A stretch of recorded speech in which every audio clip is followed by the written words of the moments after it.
Assalamualaikum warahmatullahi wabarakatuh. Perkenalkan, nama saya Muhammad Kifari Rahman dengan NIM 1501212103330 dari kelas AB 4508. Dan pada kesempatan kali ini saya akan mempresentasikan tentang Governance in Socio-Legal Studies untuk memenuhi tugas tata kelola perusahaan. Ya, lanjut di sini ada contoh-contoh pelanggaran prinsip tata kelola. Yang pertama, sebuah yayasan pendidikan menyelenggarakan pendidikan setingkat SMP pada tahun ajaran 2021-2022. Kepada setiap siswa baru, sekolah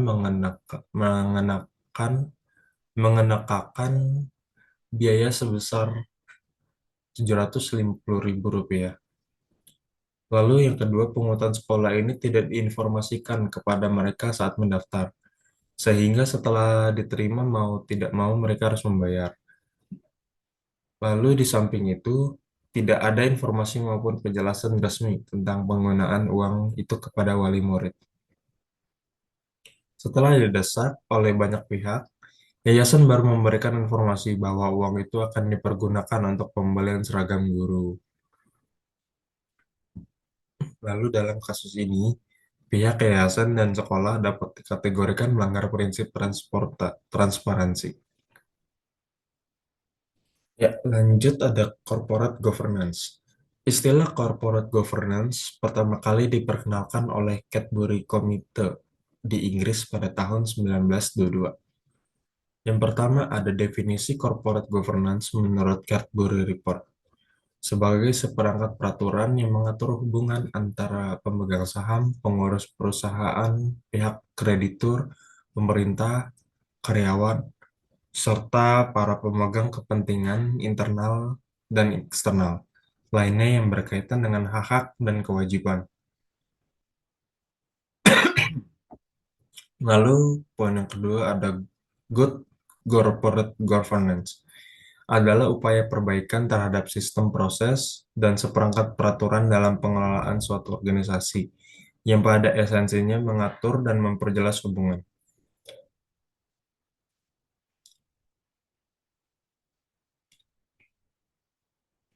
Wewenang hukum kewajiban semua pemangku kepentingan baik Dewan Komisaris maupun Dewan Direksi. Lanjut, ada alat-alat analisis dalam governance. Yang pertama, tradisi sosio-hukum adalah tradisi yang bertentangan dengan pandangan tata kelola yang berpusat pada negara top-down, dengan hukum sebagai alat utama untuk penegakan tatanan sosial. Para ahli setuju bahwa hukum resmi negara hanyalah satu di antara beragam normatif dalam masyarakat yang mengatur perilaku sosial. Selanjutnya di sini ada poin kedua, yaitu tata kelola merupakan deskripsi realitas sosial daripada tujuan objektif yang harus dikejar. Studi sosiohukum menolak pendekatan normatif terhadap tata kelola. Mengingat orientasi ini, mereka menawarkan alat analisis atau perspektif unik untuk memahami pengaturan tata kelola dan hasil yang dalam berbagai pengaturan.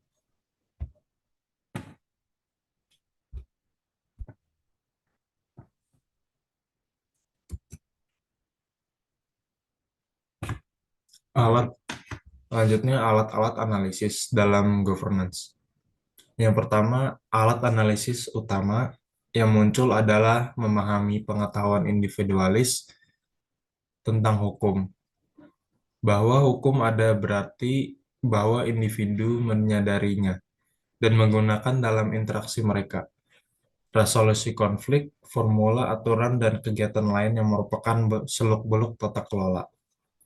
Selanjutnya, yang kedua ada konseptualisasi individu sebagai warga negara yang aktif, yang bertanggung jawab misalnya untuk kepuasan kebutuhannya sendiri melalui pekerjaan dan keselamatannya sendiri, melalui manajemen risiko individual.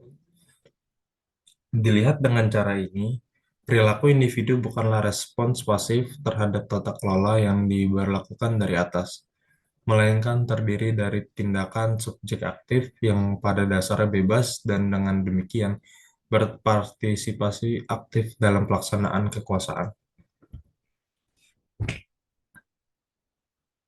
Selanjutnya ada good governance, tata kelola baik. Yang pertama ada tata kelola yang baik menyangkut pembagian optimal antara pemerintah, pasar, dan masyarakat sipil yang memerlukan perubahan hukum dan administratif. Namun, semakin banyak bukti di akhir 1980-an bahwa penyesuaian struktural pada dasarnya adalah fenomena politik. Kebangkitan gerakan pro-demokrasi di beberapa bagian Amerika Latin dan Eropa Timur dan meningkatnya minat dalam demokratisasi kekuatan-kekuatan Barat bersama-sama mengungkapkan kebutuhan untuk merumuskan pertanyaan baru, yaitu hubungan antara ekonomi dan politik. Selanjutnya, poin yang ketiga ada supremasi hukum. Bidang ekonomi dan tata kelola yang baik diartikulasikan dan diikat bersama dengan di sini apa hukum itu?